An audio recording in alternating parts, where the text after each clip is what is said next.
Supreme court জানে, আমি কি করে বলবো? আইন তৈরি হয় মানুষের জন্য। আমি পশ্চিমবঙ্গের জনগণকে বলবো যে জাতির জনক গান্ধীজির নীতিও যেমন দরকার ছিল, নেতাজি সুভাষচন্দ্র বসু না হলে ব্রিটিশরা যেত না। এই অত্যাচারী মমতা বন্দ্যোপাধ্যায় এবং তার ধর্ষক বাহিনীকে এই রাজ্য থেকে উৎখাত করতে হলে নেতাজির পথে অগ্রসর হতে হবে। যা 27 তারিখ নবান্ন অভিযানে ছাত্র যুব সমাজ খানিকটা দেখিয়েছে, এটাই সমাধানের পথ। যতই গণতান্ত্রিক আন্দোলন করুন না কেন শান্তিপূর্ণভাবে, এই দোকান কাটা নির্লজ্জ ধর্ষকদের নেত্রী মুখ্যমন্ত্রী, তিনি প্রকৃত ধর্ষকরা শাস্তি পাক, আরজিকর বিচার পাক, কোনো দিনই তার দ্বারা সম্ভব নয়। আমার দীর্ঘ রাজনৈতিক অভিজ্ঞতার মধ্য দিয়ে আমি এটা বলতে পারি। নেতাজি সুভাষচন্দ্র বসুর দেখানো পথে এই রাজ্যে মমতা বন্দ্যোপাধ্যায়কে নবান্ন থেকে তুলে এয়ারপোর্টে গিয়ে প্লেনে বসিয়ে দিয়ে আসতে হবে, নইলে এই রাজ্যে কোনো নারী নির্যাতন, চুরি দুর্নীতির কোনোটারই বিচারও হবে না, শাস্তিও হবে না। জনমত অত্যন্ত তীব্র, জনরোষ বাড়ছে। শুধু আন্দোলনের পদ্ধতির পরিবর্তনের দরকার।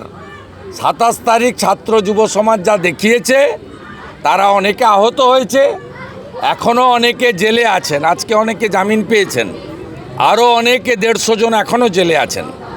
তারা যে ত্যাগ কৃচ্ছ সাধন করেছেন, আমাদের মেয়ে, আমাদের বোন, আমাদের দিদি, আমাদের ডাক্তার কন্যা ভগিনীর জন্য, আগামী দিনে আরজি করের বিচার এবং মা বোনেদের সুরক্ষার জন্য আমার মনে হয় নেতাজি সুভাষচন্দ্র বসুর দেখানো পথে গণ আন্দোলন, গণপ্রতিরোধ গড়ে তুলতে হবে। গতকাল বিধানসভায় আমার বক্তব্য দেখেছেন। এই নারী নির্যাতন, ধর্ষণ এবং খুন অন্য অত্যাচারগুলোর থেকে আলাদা।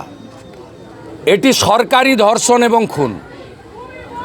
একটা বোনকে ডেকে আনা হয়েছে ডিউটিতে, 36 ঘন্টা ডিউটি করানো হয়েছে সরকারি হসপিটালে, সরকারের লোকেদের দ্বারা ধর্ষিতা হয়ে তাকে বীভৎসভাবে অত্যাচার করে খুন করা হয়েছে এবং তার দেহ তাড়াতাড়ি পোড়ানো হয়েছে, ইউডি কেস করা হয়েছে, তথ্য প্রমাণ লোপাট করা হয়েছে এবং যাতে খুনি ধর্ষকরা বিচার না পায় তার জন্য মমতা ব্যানার্জির নির্দেশে সন্দীপ ঘোষ এবং বিনীত গোয়েল 4 দিন ধরে তথ্য প্রমাণ লোপাট করেছেন।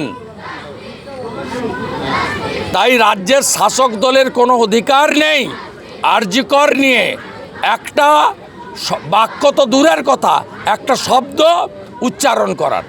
এটা বাংলার কথা, বাঙালির কথা, আপামর জনগণের কথা। দ্য সহজ পাঠ, সহজ কথা, সঠিক তথ্য।